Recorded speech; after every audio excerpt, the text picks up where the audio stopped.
Agora nós queremos... Vamos então, irmãos, agora para a parábola do fermento. Ela se encontra no mesmo capítulo, ok? Do versículo 33, versículo 33 somente, tá? Não vamos ver Lucas, não. Vamos ver em Mateus 13, 33, a próxima parábola. Outra parábola lhe diz, logo em seguida, né? O reino do céu é semelhante ao fermento que uma mulher toma e introduz em 3 medidas de farinha até que tudo esteja levado. Amém? Irmãos, eu fui buscar algumas informações sobre fermento, ok? Veja, o fermento aqui é uma simbologia, ok? Não é exatamente sobre o fermento que Jesus quis dizer aqui, ok? Só que o fermento, ele pode apresentar algumas aplicações boas e ruins, ok? São aplicações positivas e negativas também, para se colocar em termos de fermento. Nós vamos ver isso. Em primeiro lugar, precisamos entender na questão judaica sobre pão, ok? Vejam bem, irmãos, quando nós falamos sobre pão, nós falamos do lado religioso, do lado cristão, ok? Nós temos que olhar para um pão que não é o pão costumeiro que nós temos aqui, que é o pão de asno. Asno, Deus, é um pão de asno. Esse pão não vai fermento. E normalmente esse pão, ele não poderia ir fermento quando ele era utilizado para algo religioso, ok? Ele era proibido utilizar fermento. Então se fazia o quê? Se pegava os cereais, né? Os cereais, tipo de cereais, e se misturava com água, ok? E esse fermento ele conseguia fazer uma separação. Para se conseguir o fermento na época, você tinha que separar uma porção dessa mistura e separasse ela e deixasse azedar. Quando você mistura o fermento na massa, o que vai acontecer? Esse fermento ele vai provocar uma decomposição. Ocorre quando o carbonato, né, de levedura, ele se dispõe, ele se desmancha, ele faz uma reação química.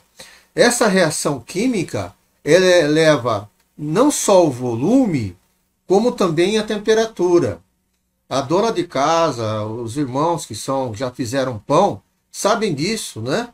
Você coloca o fermento, depois coloca ele lá para descansar, que diz isso. Na verdade, ele não está descansando, porque ele não estava cansado. A não ser alguns que fazem o pão, né? Que sova o pão, né? Está cansado de apanhar, né? Na verdade, não é isso, irmão. Na verdade, dá um tempo para o fermento ele fazer essa decomposição de todos os ingredientes, fazer o crescimento e ao aquecimento para depois ir ao forno. Ok, irmãos? Então, isso que é importante. Mas Jesus disse em Mateus, né, algo interessante sobre fermento. Deixa eu abrir aqui, irmãos, para mostrar para vocês sobre essa informação que Jesus fala sobre fermento. Ele diz assim, ó, Jesus lhe disse, olhai e acautelai-vos do fermento dos fariseus e dos saduceus. O que ele está dizendo, querendo dizer nessa informação para nós? Acautelai-vos, amados.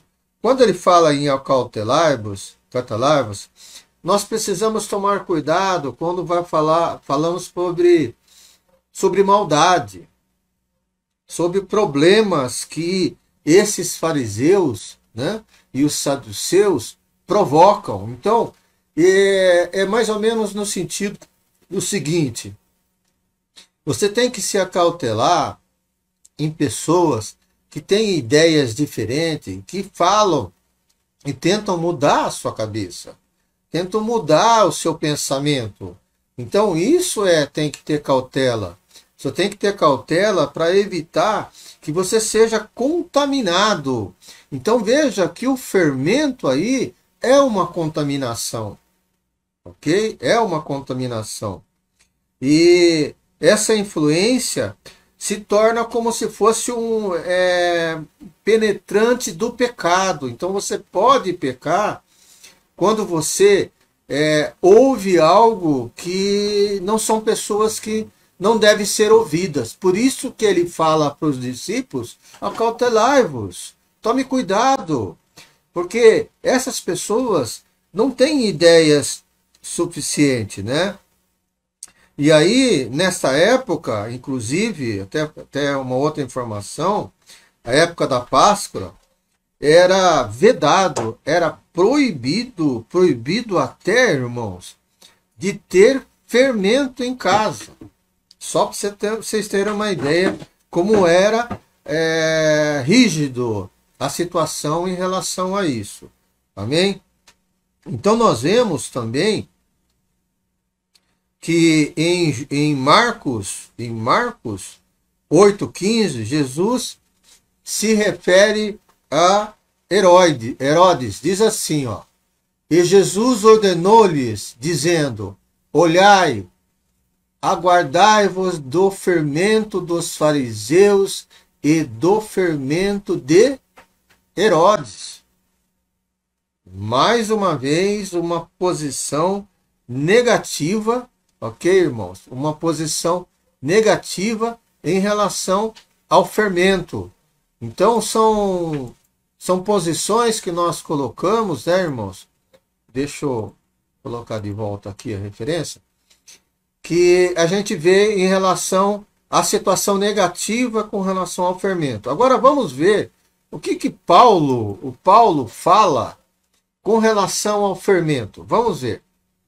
1 Coríntios, capítulo 5, versículo do 6 a 8. Diz assim: não é boa a vossa jactância. Jactância, irmãos, é orgulho.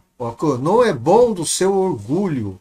Não sabeis que um pouco de fermento levada a massa toda, ou seja, a massa toda é levada? Expurgai o fermento velho, para que sejais massa nova, assim como sois sem fermento, porque Cristo, nossa Páscoa, já foi crucificado, pelo que celebremos a festa não com o fermento velho, mas com o fermento e nem com o fermento da malícia e da corrupção, mas com os ázimos da sinceridade e da verdade. Entendo, irmãos, que agora, aqui ele está falando de pão, ok? Mas ele está falando de pão é o seguinte: não vai com aquelas maldades, ok? Nem com massa com fermento, um fermento bom, ok? Você vai com o asmo, ou seja, sem fermento. Não importa se seja nova, não importa se seja velha. O importa é que você leve a sua... Vamos fazer hipótese. Quando você vai à Santa Ceia, ok? Qual é o tipo de pão que serve a Santa Ceia? Nós servimos o pão normal. Mas o pão, o asno, é sem fermento. É sem o fermento. Então, se nós fôssemos adotar o padrão antigo, nós deveríamos estar tomando a Santa Ceia com pão sem fermento. Entendeu, irmãos? Então, isso é muito importante. Agora, veja bem, existem outras observações também em relação a isso. Outros dizem que o fermento é o desenvolvimento da maldade na igreja. Essas informações que eu estou passando para os irmãos, de que é o lado mal, né? É porque eu fiz umas pesquisas e, como eu falei para vocês, eu tenho um livro muito bom que ele me dá essas referências, ok? Então, li, estudei, peguei as informações e eles falam que outras pessoas pensam dessa maneira, que o fermento, ele é a questão do desenvolvimento da maldade na igreja, o crescimento da maldade da igreja, a influência do pecado original, ok? A influência do pecado original, considerando a dificuldade, né, que às vezes as pessoas têm em relação de crescimento com Cristo. Amém? Já tem um outro caso que podemos afirmar nesse sentimento, poderia ser de coisa boa. Isso nós olhamos paralelamente em Levítico 23, 17. Deixa eu ver se eu coloquei aqui, irmão, só um segundinho. Levítico 23, 17. Deixa eu pegar aqui, irmãos, para a gente poder buscar. Levítico 23, 17. Só um segundinho, irmãos. Levítico 23, 17. 23, 17. Das vossas moradas trazei 2 pães para serem movidos, de 2 dízimas de 1 efa de farinha serão levados, se cozirão, são primícias ao Senhor. Então, vamos ver se essa versão minha aqui fala de uma maneira diferente. Olha, 23... Está no 23, eu achava 17. Eu sei, sim. Eu estou achando nessa versão aqui. Onde quem me... Diz assim, onde quer que morrarem, tragam, onde quer que morrarem, onde quer que morarem, trago de casa 2 pães feitos com 2 jarros da melhor farinha, cozidos com fermento, como oferta movida dos primeiros frutos ao Senhor. Entendeu, irmãos? Então, o fermento, ele depende muito da aplicação que está sendo colocada para o sentido, né? O sentido que se quer colocar. Amém?